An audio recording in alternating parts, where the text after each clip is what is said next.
bonjour. Bonjour. C'est un grand plaisir de vous recevoir ici. Merci beaucoup. Comment ça vous fait d'arriver en Suisse? Quel effet ça vous fait d'arriver en Suisse? J'ai toujours eu le désir de voir la Suisse, mais je crois que Dieu ne voulait pas que je y vienne en vacances ou me reposer ou en tourisme, mais pour y prêcher l'Évangile. Et pour moi, c'est un grand privilège que de venir et apporter la parole de Dieu. Moi, je suis heureux. Nous sommes très ravis en tout cas, très honorés. Pasteur Marcelo, on vous connaît sous votre nom, mais pouvez-vous vous présenter en quelques mots? C'est difficile de parler de soi. Je suis congolais et père de famille. Je suis pasteur. Je suis marié à une seule femme qui s'appelle Blanche, sans l'intention de divorcer. Et j'ai 3 beaux enfants que j'aime beaucoup. Je suis l'aîné d'une famille de 7 enfants. Je suis un prédicateur de la sainteté, de l'amour, de la puissance de Dieu et de l'équilibre. Un messager aussi pour les familles. Je suis un patriote parce que j'aime beaucoup mon pays. J'écris aussi des livres, je compose des musiques, des pièces de théâtre aussi. Jusque-là, c'est ce que je fais. C'est super.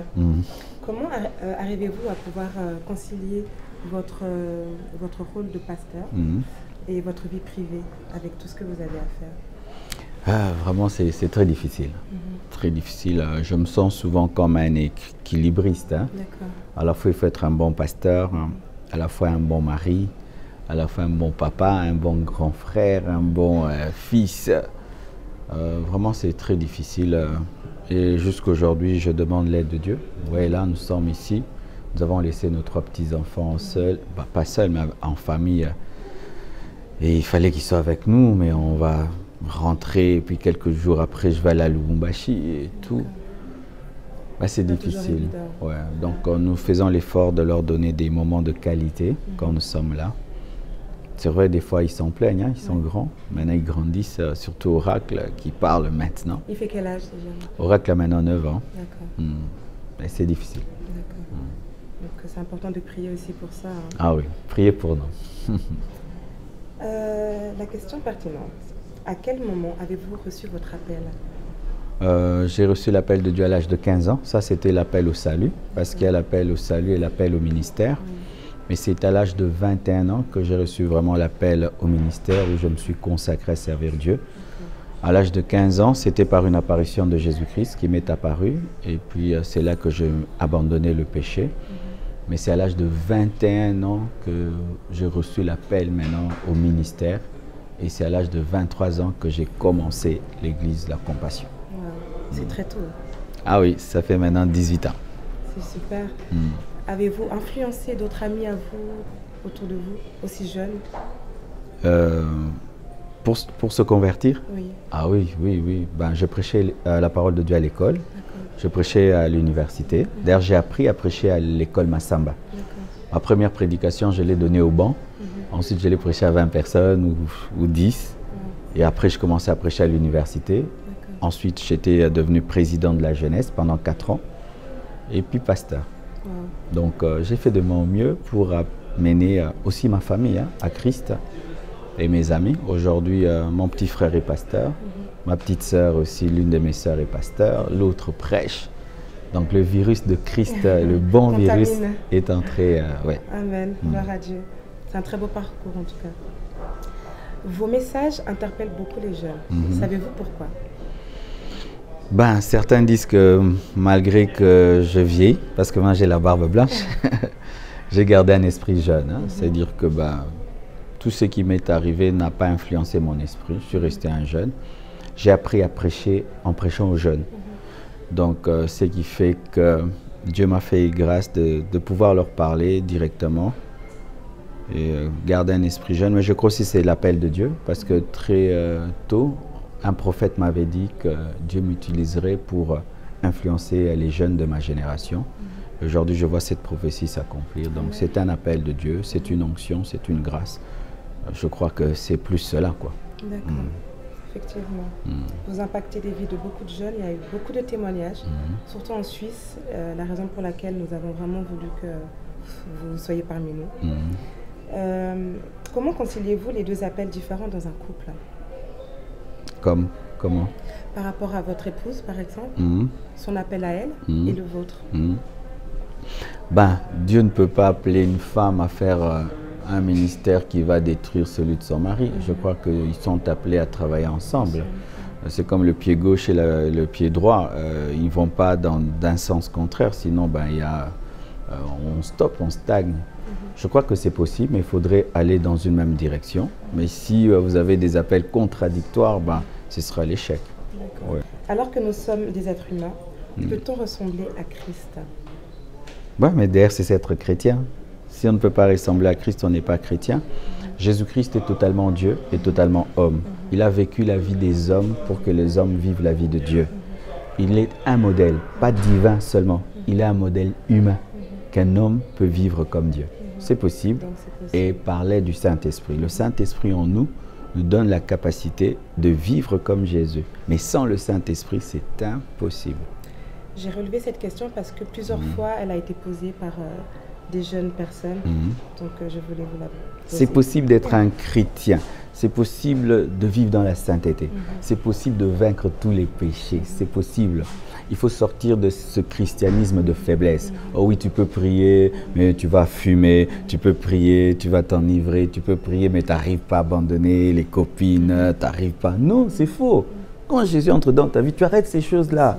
C'est pas qu'on est en train de faire de la démagogie, à inventer des choses. Non, Christ dans ta vie te transforme de sorte que tu as la haine du péché et tu deviens une nouvelle personne et tu vis comme Jésus. Alors des fois, les problèmes, c'est que les jeunes se concentrent sur les faux chrétiens. Les chrétiens qui sont une honte pour dire, tu vois, c'est pas possible. Donc moi aussi, je dois continuer. Non. Et bien souvent, il y a la question, il y a la réflexion, c'est difficile. Avez-vous peut-être deux astuces pour pouvoir aider, 2 ou 3 astuces pour pouvoir aider peut-être ces jeunes? Voici. Lorsqu'un homme veut sauter à la perche, s'il dit que c'est difficile, il ne va pas y arriver. Il doit dire que c'est possible. Ils doivent dire que c'est possible de vivre comme Jésus. Et moi, je me dis que c'est facile.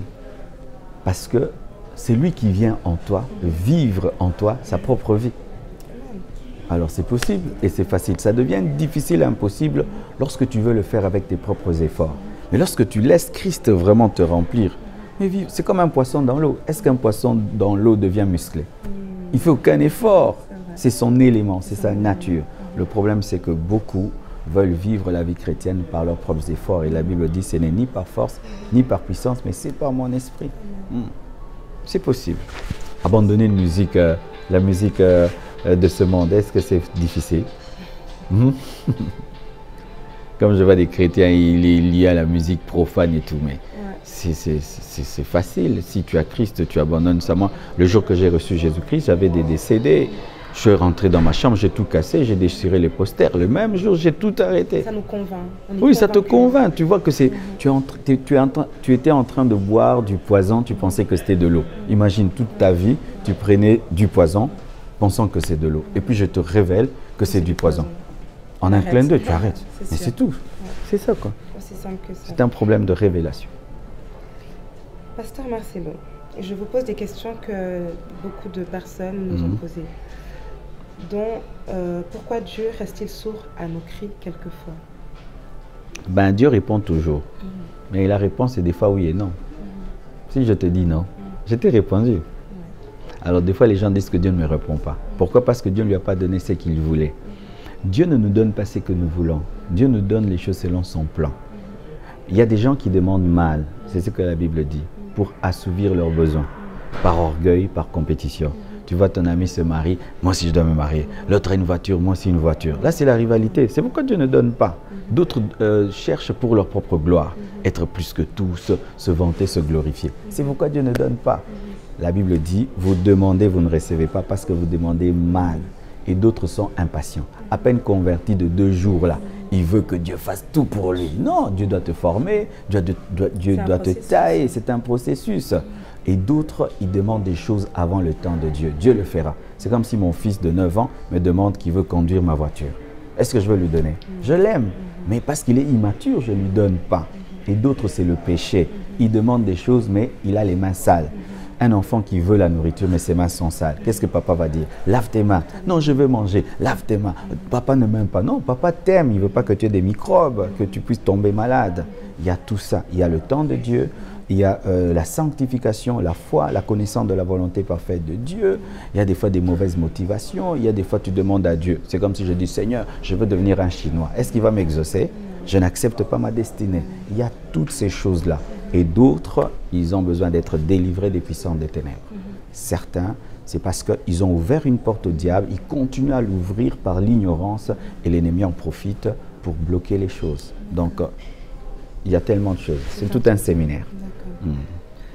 Pourquoi tant de chrétiens vivent dans le manque alors que la Bible dit que nous sommes bénis de toute bénédiction?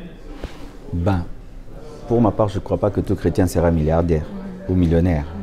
Mais je crois que Dieu fait que nous puissions être à l'abri du besoin. Alors certains sont des paresseux. Ils prient seulement, ils ne travaillent pas. Même si tu veux avoir de l'argent, il faut travailler. Ce n'est pas seulement prier. Il faut travailler, il faut risquer. Il faut oser, il faut aller vers les autres. Il faut chercher. Certains n'ont pas parce qu'ils ne travaillent pas, ils ne cherchent pas, ils sont paresseux. C'est pourquoi beaucoup de chrétiens sont pauvres parce qu'ils vivent plus dans la prière au lieu de travailler après avoir prié. L'homme vivra à la suite. Et souvent, ce sont des mauvais travailleurs. Tu l'engages, il a tout le temps des raisons, il est en jeûne et prière, c'est pourquoi il ne se développe pas. Mais un chrétien qui travaille et qui prie, Dieu le bénira. Ouais. D'accord. Nous allons passer à la troisième partie de notre interview. La troisième partie se concerne plus par rapport à votre livre. Est-ce que vous pouvez nous en parler un peu plus, nous décrire un peu Il y a le premier livre que j'ai écrit qui s'intitule « Découvre, expérimente sa présence ». C'est un livre autour de ma conversion et aussi des expériences spirituelles que j'ai eues dans la présence de Dieu, où le Seigneur m'avait expliqué que les chrétiens ont du mal à couler dans la présence de Dieu. Tu vois, par exemple, tu pries Dieu, mais tu es pressé de partir. Tu ne vivras pas sa gloire. Tu pries Dieu, mais tu ne l'écoutes pas. Tu ne vas jamais dialoguer. Parce que prier, c'est parler et écouter. Et c'est un livre que j'ai écrit afin d'aider les gens qui vont dans les retraites. Parce que souvent, les gens vont dans les retraites et ressortent tels qu'ils sont entrés parce qu'ils n'ont pas eu un enseignement correct. Et le second livre, Stratégie face à la tentation, c'est un livre que j'ai écrit. Oui, merci beaucoup. Après avoir beaucoup enseigné sur la repentance et la sainteté. Et Dieu m'a dit, c'est bien, tu dis aux gens d'arrêter le péché, mais tu leur dis jamais comment. Alors tu deviens un mauvais médecin, tu présentes la maladie, mais tu ne donnes pas le remède. Va dans ma présence, je vais te donner des principes qui vont aider les gens à vivre dans la sainteté. C'est ainsi que nous avons écrit Stratégie face à la tentation. Et pour qui s'adresse ce livre spécialement? Tout d'abord, concernant Stratégie face à la tentation, c'est d'abord un livre qui s'adresse aux chrétiens. Parce que le païen, lui, ne doit pas vaincre la tentation. Il doit d'abord se convertir. Il faut d'abord venir à Dieu pour vaincre la tentation. Sinon, ils vont tomber. Mais après que le païen se soit converti, c'est aussi son livre. Mais c'est pourquoi même dans le livre, je m'adresse aussi à l'inconverti pour lui demander de recevoir Christ.